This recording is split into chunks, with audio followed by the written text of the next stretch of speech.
Assalamualaikum warahmatullahi wabarakatuh. Saya Rana Khoirunisa, NIM H7 4219035. Di sini saya akan menjelaskan review jurnal tentang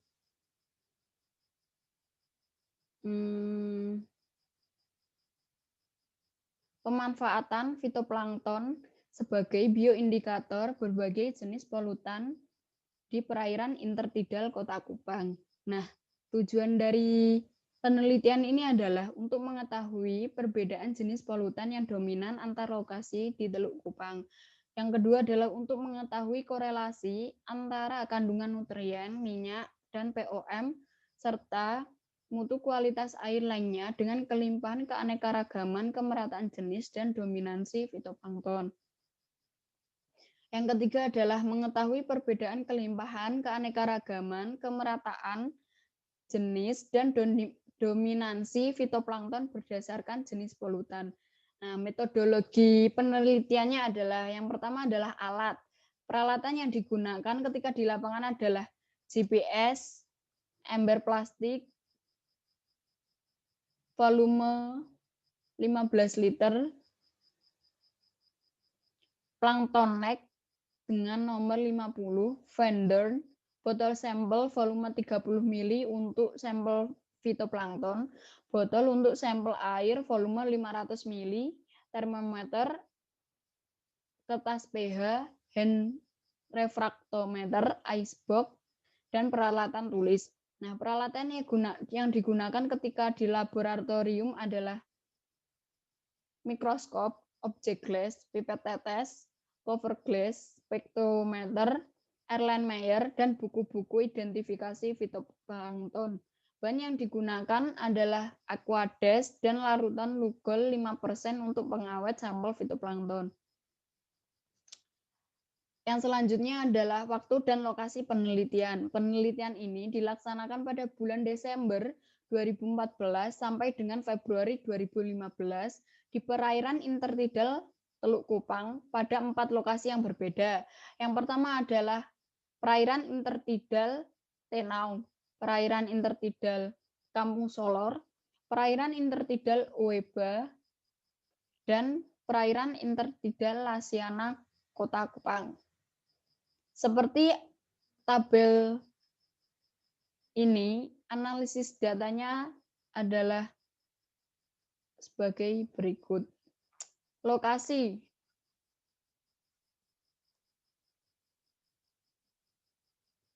Daerah intertidal Tenau. Aktivitas yang ada di Pelabuhan Tenau adalah pelabuhan dan pemukiman. Salah satu aktivitas yang mempengaruhi perkembangan fitoplankton adalah aktivitas kapal penumpang dan kapal barang. Yang kedua adalah Kampung Solor. Nah, aktivitas yang ada di Kampung Solor adalah pemukiman. Di sepanjang pantai Kampung Solor terdapat pemukiman yang cukup padat, di mana pemukiman ini secara langsung maupun tidak langsung telah memberikan sumbangan limbah berupa limbah rumah tangga. Yang ketiga adalah Oeba. Aktivitas yang ada di pantai Oeba adalah industri ikan, pelabuhan, dan pemukiman. Aktivitas ini dapat mempengaruhi komponen fisika kimia air laut sehingga mempengaruhi perkembangan fitoplankton. Yang keempat adalah Lasiana.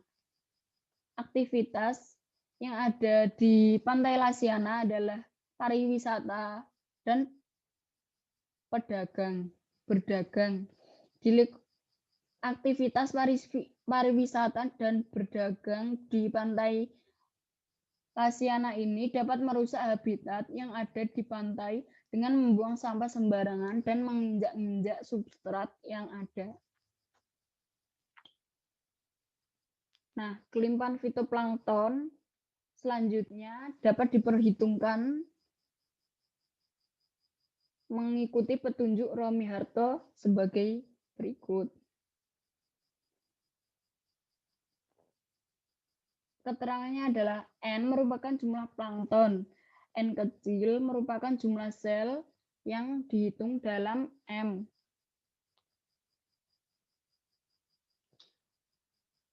S adalah volume, M adalah jumlah tetes, A adalah volume setiap tetes. Yang kedua adalah indeks keanekaragaman. Dapat dilakukan dengan menggunakan rumus indeks dari Shannon-Wiener sebagai berikut. Keterangannya adalah di mana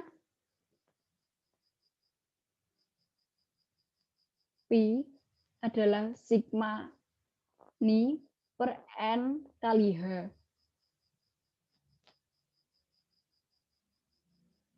Di mana H adalah indeks keanekaragaman. S adalah banyaknya jenis, P adalah jumlah individu suatu spesies, Ni adalah jumlah individu jenis ke I, dan N besar adalah jumlah total individu.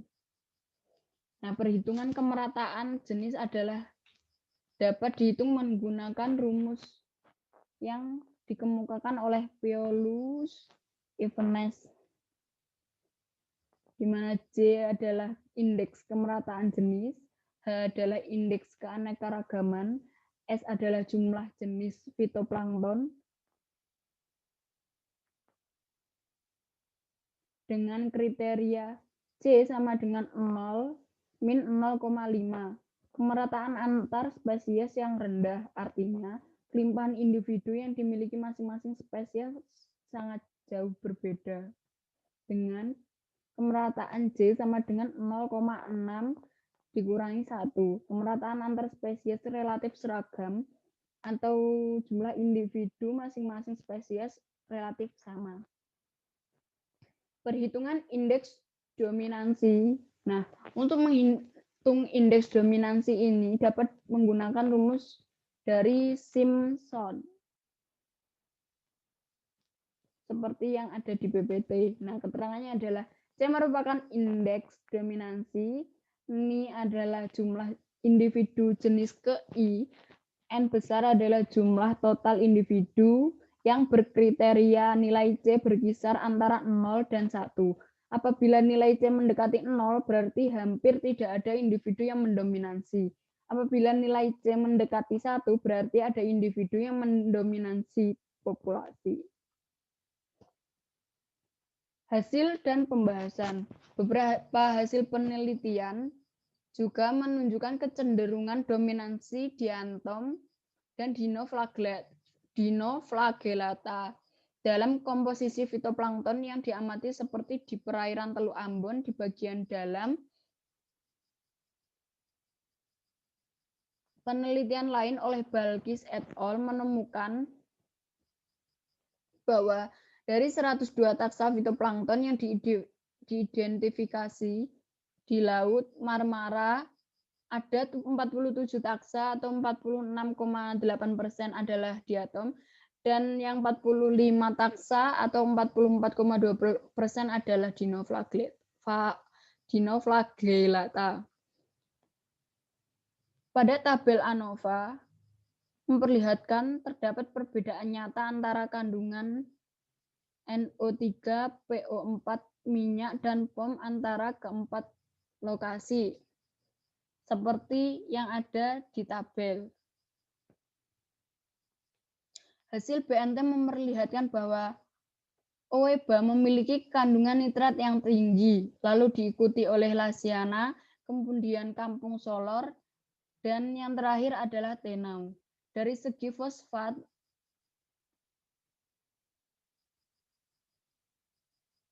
memperlihatkan bahwa Oeba memiliki fosfat yang tinggi, lalu diikuti oleh Kampung Solor, kemudian Lasiana, dan Tenau.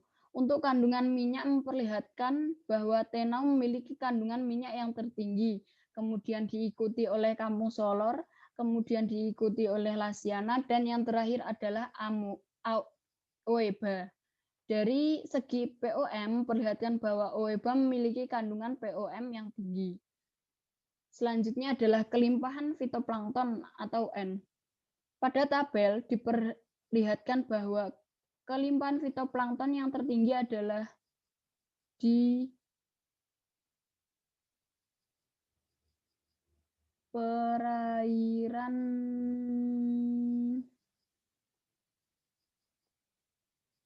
Oeba. Yang selanjutnya diikuti oleh Lasiana, kemudian Kampung Solor, dan yang terakhir adalah Tenau.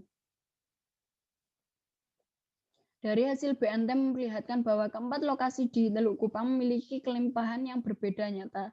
Kelimpahan fitoplankton yang tertinggi ditemukan di perairan intertidal Oeba diduga disebabkan oleh adanya peningkatan unsur nitrat, fosfat, dan POM di perairan tersebut.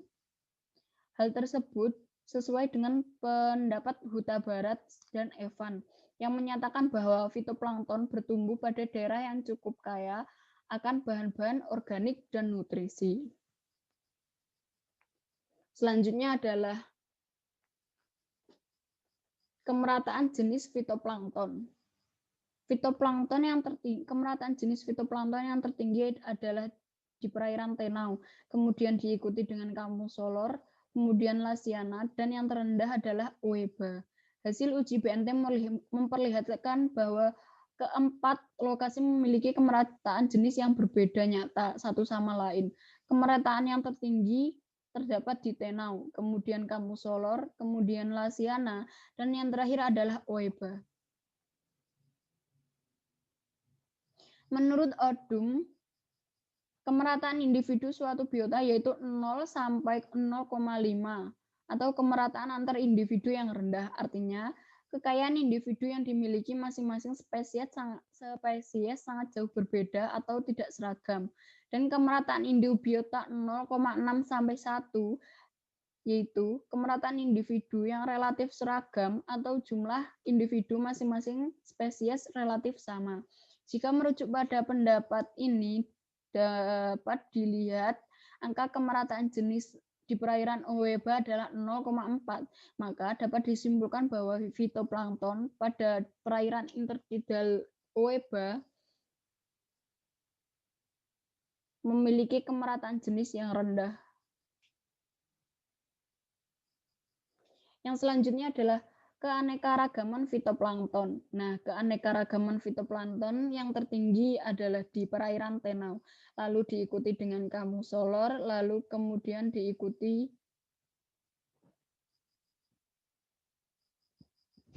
dengan Lasiana, dan yang terakhir adalah Oeba. Hasil dari uji BNT memperlihatkan bahwa Oeba memiliki keanekaragaman yang berbeda nyata dengan Tenau, Kampung Solor, dan Lasiana.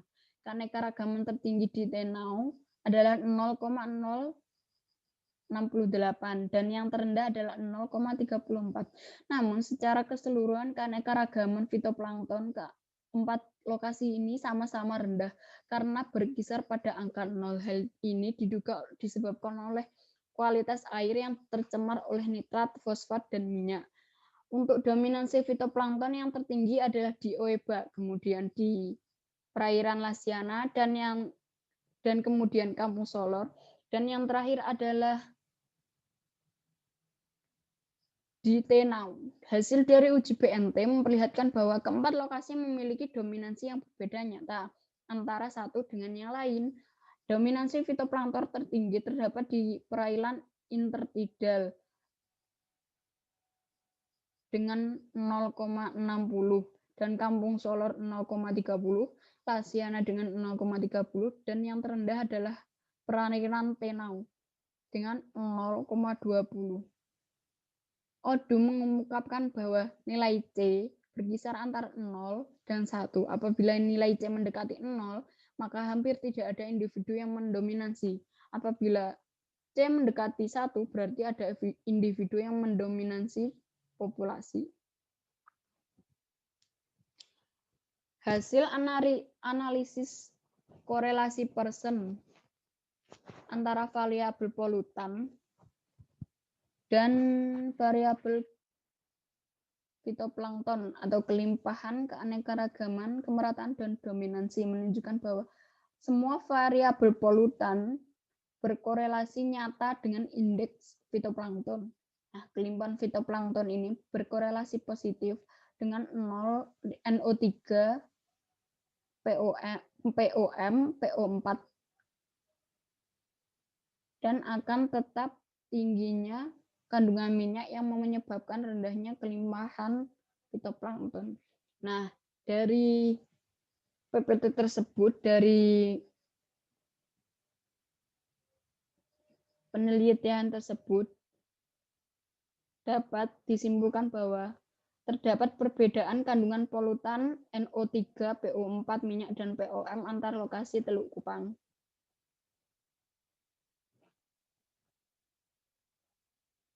Kemudian terdapat perbedaan nilai kelimpahan, keanekaragaman, kemerataan jenis, dan dominansi di setiap lokasi penelitian. Nah, adanya korelasi yang kuat antara variabel fitoplankton dengan variabel jenis polutan di setiap lokasi penelitian. Kelimpahan fitoplankton berkorelasi positif dengan nitrat, fosfat, dan POM. Tetapi kelimpahan berkorelasi negatif dengan minyak. Nah, sekian dari saya. Apabila ada salah kata, mohon dimaafkan. Wassalamualaikum warahmatullahi wabarakatuh.